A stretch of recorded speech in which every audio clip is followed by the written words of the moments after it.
শুভ বিকাল বন্ধুরা। এই যে এখন একটুখানি খুঁটিনাটি খাবার নিয়ে ফিরে আসলাম। আজকে একটা স্পেশাল ড্রিঙ্ক বানাচ্ছি, যেটা গরমের জন্য খুবই ভালো। এখানে ভীষণ গরম পড়েছে, গরমের জন্য বানিয়েছি। এই দেখুন, তার জন্য ভিজিয়েছি এটা গোন্দকাতিরা। এখন অনেক দিন ধরেই আমি খাই, কিন্তু আজকে একটু শরবতের মতো করে খাবো। এই দেখুন, এটা ভিজিয়ে রেখেছি প্রায় 2-3 ঘন্টা।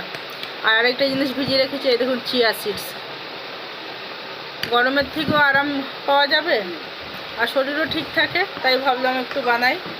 এই যে আমরা দুই টুনাটুনি এখন বসে আছি বাড়িতে, তাহলে কিছু কিছু বানিয়ে খাই। তার জন্য বিশেষ কিছুই না, 2 রকমের ইনগ্রিডিয়েন্টস লাগছে, আর তার সাথে আরেকটা জিনিস লাগছে, ওটা দেখাচ্ছি।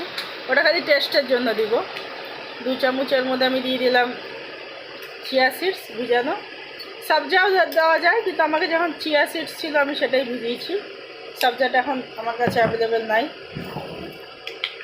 আর 1 চামচ গোন্দকাতিরা দিলাম, এই যে বড় বড় চামচে করে। এটা খুব ঠান্ডা রাখে শরীরকে, প্লাস হাড্ডির জন্য খুব ভালো সবাই বলে।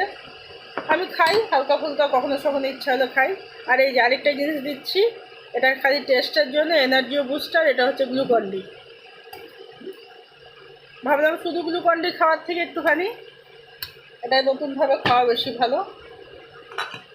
এটা অনেক উপকারও আছে, ঠান্ডা লাগবে শরীর। এটা দিয়ে দিব জল।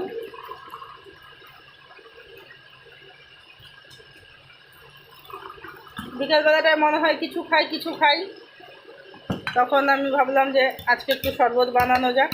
এবার তো শরবতই চলবে, আমপানা, লস্যি, এক এক দিন এক এক রকমের চলবে। এর মধ্যে দিয়ে দিব এই যে বরফ জমিয়ে রেখেছি, বরফ দিয়ে দিলাম। একটাকে একটু বেশি দিব। বেটা, আমার লাচ্ছু বেটাও এসে গেছে, নাও।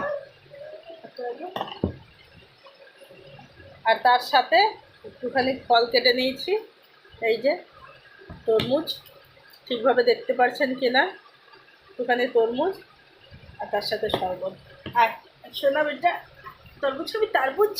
এই যে এই বাবালি, আর ছোলা বেটা তো ল্যান্টু পাল্টু হয়ে যাচ্ছে একদম। আরে বাবালি, খাও তরমুজ খাও।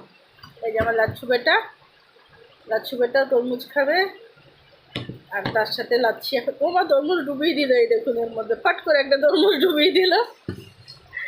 আপনারাও বাড়িতে ট্রাই করবেন, খুব ভালো লাগে এবং স্বাস্থ্যের জন্য খুব ভালো। আবার দেখা হচ্ছে নেক্সট ভিডিওতে। বাই বাই করে দাও, বাই বাই করে দাও।